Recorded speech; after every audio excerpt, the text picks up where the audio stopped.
Hey guys, welcome back to the channel. So if you guys are new here, I am Toy and you're here with Life of Toy. So I do family content.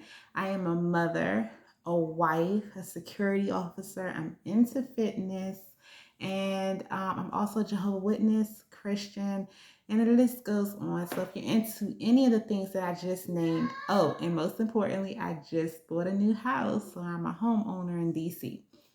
So if you're interested in any of those things that I just named, then please subscribe to this channel, support the channel. We're almost at 900, which means ultimately we're almost at 1K and it's free. So why not? So today is a more serious conversation. I know here we have a lot of fun and tutorials and DIYs and all that type of stuff. But today we're talking about a very serious topic.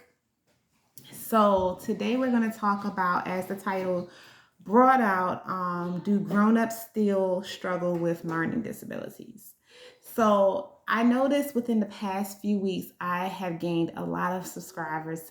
Thank you for that. If you are one of the new ones, I really appreciate it. Each supporter really counts. So I really do appreciate that. And of course, leave me a comment so I can support your channel back. With that being said, I find that I stay subscribed to someone's channel when they give a little bit more information on themselves.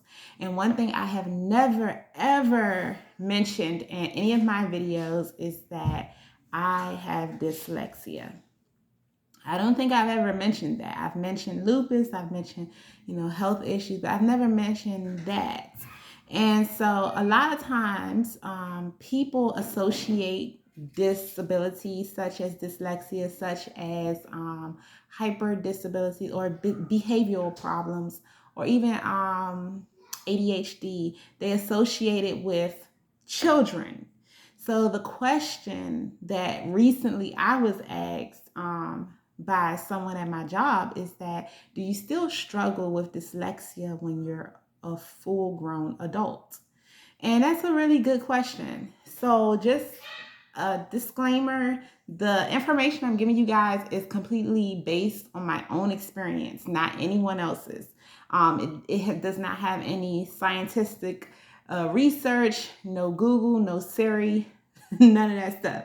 So this is completely just my own thoughts. So really, I don't want to see any comments throwing shade to my own opinion, because all I'm giving is facts on what I experienced.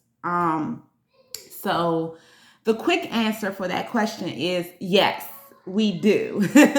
But I'm still going to give a little back history. So I was diagnosed around the age of 8 with dyslexia. And so I'm not going to go into how my mom found out, because that's something I would have to talk to her about. But bottom line is, I started off in a learning disability school that just catered to children with disabilities, if they were physical, mental, like I said, learning, whatever. Once I got to high school, I requested to go to a regular school, and I did not take special ed courses.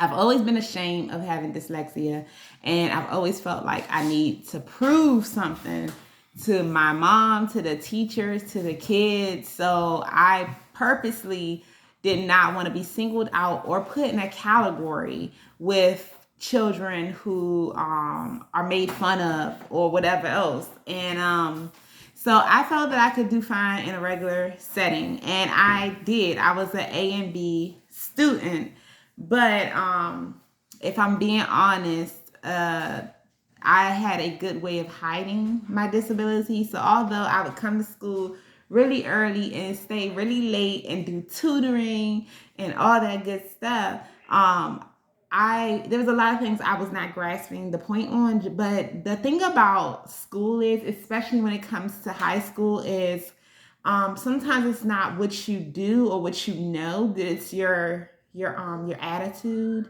So I always came to school with like a positive attitude, and I was very respectful to my teachers.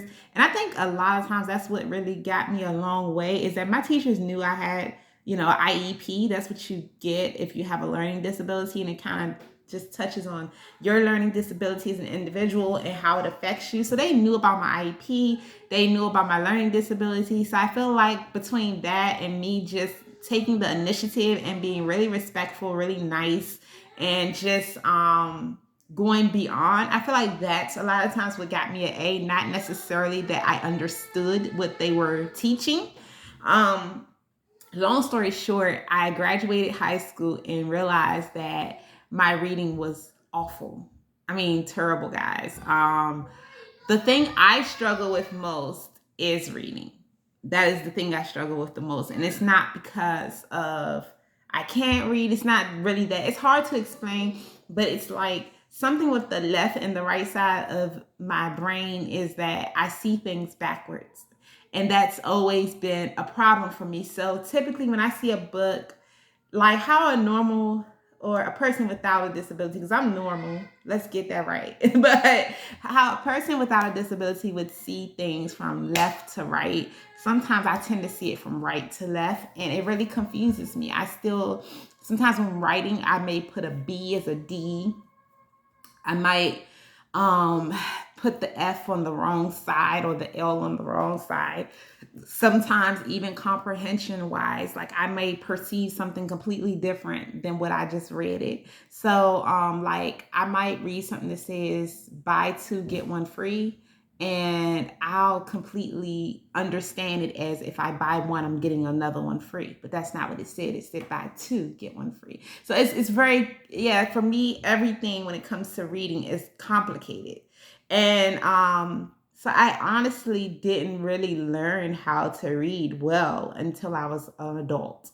And even to this day, which brings me back to the title of this video, I still struggle with my dyslexia. No one would know it, but sometimes I'll completely misinterpret something and I will literally go in the bathroom and cry because it really sucks to have dyslexia as a grown woman and no one understands like what you're going through. So like I know personally I was doing a training at my job, and one of my coworkers picked up my notes and made comments on my spelling. And that's something else I kind of struggle with too. It's just the whole alphabets, and it confuses me. And I don't remember where I mixed up at, but the person kind of made fun of it. And it was like no biggie for them because they don't even know I have dyslexia. But for me, it was like, dang, Toya, like, why do you have to have dyslexia? You know, why? You know, so it's something that I still struggle with this day. I still get things backwards, confused.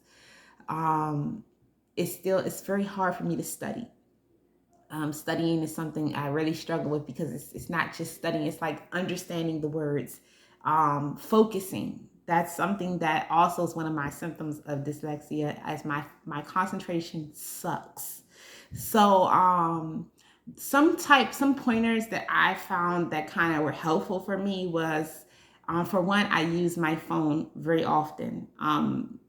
Thank goodness for technology. Like it is so beneficial when you have like spelling issues or reading issues to just talk to Siri or talk to Google.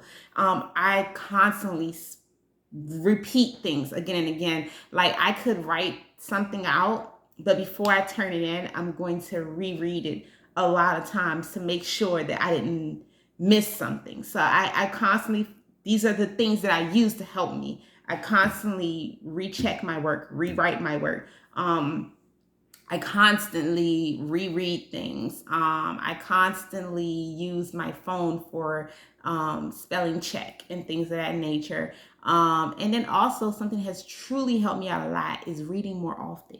With anything in life, the more you do it, the better you get at it. So like me being a Jehovah's Witness, reading the Bible more often, because as you know, the Bible can be one of the hardest forms of literature to read sometimes just because of the wording. So it's like by reading those hard words, by constantly writing, constantly keeping my mind involved, I do get better with my disability. Another thing too that I do is I have this thing, and if I'm trying to determine my left from my right muscle, I don't know if you guys can see this, I can make a right muscle.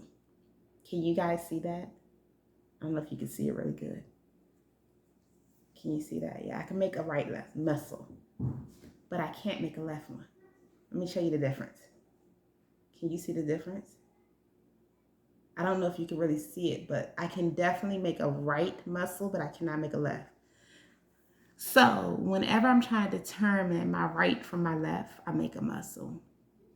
It's really weird, but I make a muscle. That's how I determine my right side from my left side. If I don't do that, I will not know. I really will not, in case you tell me.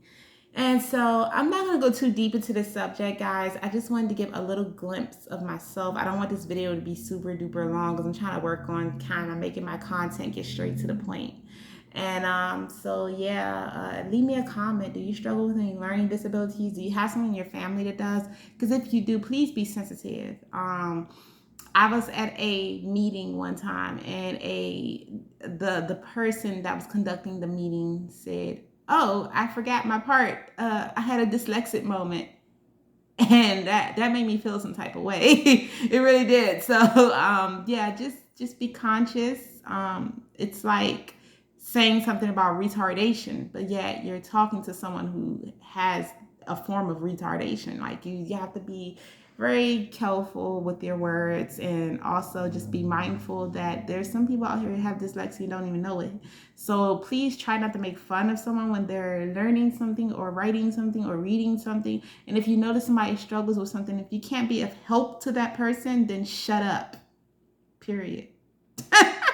So yeah, ladies, gents, whoever, stay strong.